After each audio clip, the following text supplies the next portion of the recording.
안녕하세요. 혹시 우리가 보통 안전하다고 생각하는 소프트웨어 보안 패치 있잖아요. 네네. 그게 실제로는 새로운 보안 구멍을 만들 수도 있다는 얘기 들어보셨어요? 네. 그런 경우가 종종 있죠. 이게 놀랍게도 수정된 버그 3개 중 1개는 또 다른 문제를 일으킨다고 하더라고요. 맞아요. 통계적으로도 꽤 높은 수치죠. 네, 그래서 오늘 저희가 좀 깊게 파볼 연구가 바로 패치퍼즈인데요.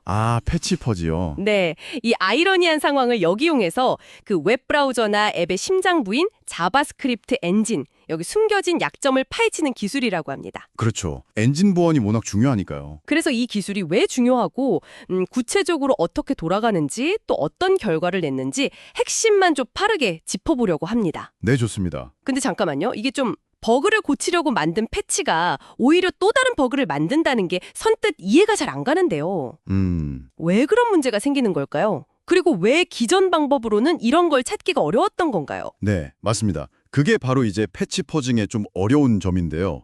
패치라는 게 워낙 복잡하고 이게 또 다른 코드랑 막 상호작용을 하잖아요. 그렇죠. 네. 그러다 보니까 예상치 못한 어떤 부작용을 일으키거나 아니면 원래 버그를 뭐랄까 완전히 해결하지 못하는 경우가 생각보다 흔해요. 아, 그렇군요. 이런 패치 관련 버그를 찾으려면 사실 과거 취약점을 이렇게 재현하는 코드, 일종의 버그 재현 설명서 같은 POC, 즉 Proof of Concept. 네. 아주 유용한 단서가 되거든요. 그 POC요? 네. 네, 씨앗 같은 거죠. 근데 이걸 자동으로 그리고 꾸준히 모으는 게 정말 어려웠어요.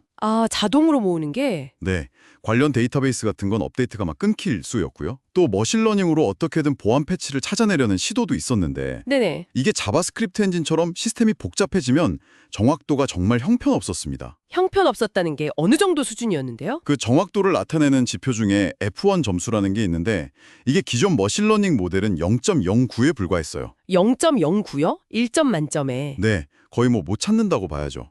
바로 이 지점에서 패치퍼지가 완전히 새로운 접근법을 제시한 겁니다. 와, 0.09면 정말. 그럼 여기서 어떻게 돌파구를 찾은 거죠? 패치퍼즈는 뭐가 다른 건가요? 패치퍼즈는 그 머신러닝 대신에요. 개발자들이 남긴 그 코드 변경 기록 있잖아요. 커밋 메시지? 네, 코밋 기록이요. 거기에 있는 특정 키워드, 예를 들면 크래시나 오버플로우 같은 단어들이요. 아니면 코드 수정 패턴, 조건문 변경 비율 같은 이런 명확한 규칙들을 사용했어요. 규칙 기반으로. 네, 그래서 보안 패치를 훨씬 정확하게 식별해냅니다.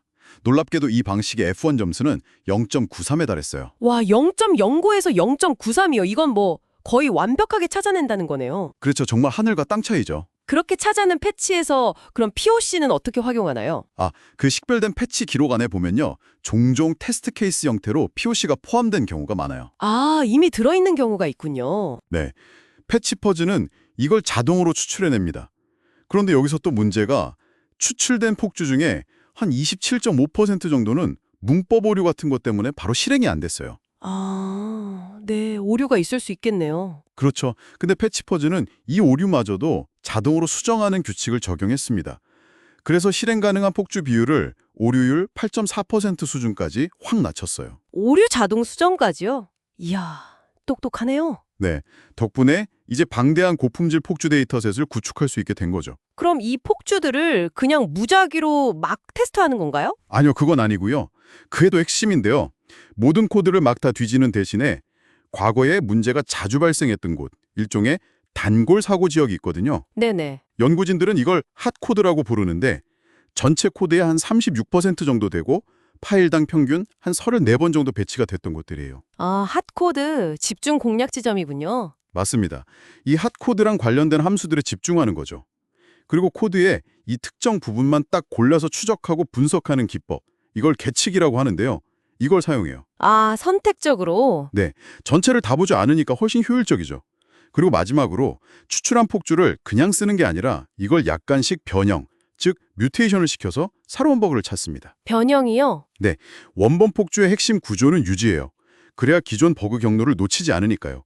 그러면서도 충분히 변화를 줘서 숨겨진 다른 길, 다른 버그를 찾는 거죠. 와, 진짜 체계적이네요. 핫코드 찾고 거기 집중해서 폭주 변형까지. 네, 그렇죠. 그래서 결과는 어땠습니까? 그렇게 해서 실제로 새로운 취약점을 많이 찾아냈나요? 네, 결과는 정말 인상적입니다. 패치퍼즈가 그 구글 크롬의 V8 엔진이나 애플 서파리의 자바스크립트 코어 같은 주요 자바스크립트 엔진 6개에서요. 총 54개의 새로운 보안 취약점을 발견했습니다. 54개요? 와. 네. 그리고 이 중에서 25개는 CVE 번호, 그러니까 국제적으로 공인된 보안 취약점 번호를 받았어요. CV 25개면 이건 진짜 심각하고 실제적인 위협으로 인정받았다는 뜻이네요. 정확합니다. 그래서 발견자에게 지급된 포상금만 총 62,500달러, 우리 돈으로 한 8천만 원이 넘죠. 이야, 포상금까지? 네. 그리고 다른 최신 퍼징 도구들하고 비교했을 때도 버그 발견 능력이나 특히 그 핫코드 공략 측면에서 훨씬 뛰어난 성능을 보였습니다. 정말 대단한 성과네요. 혹시 실제 사례 같은 것도 있을까요? 네, 물론입니다.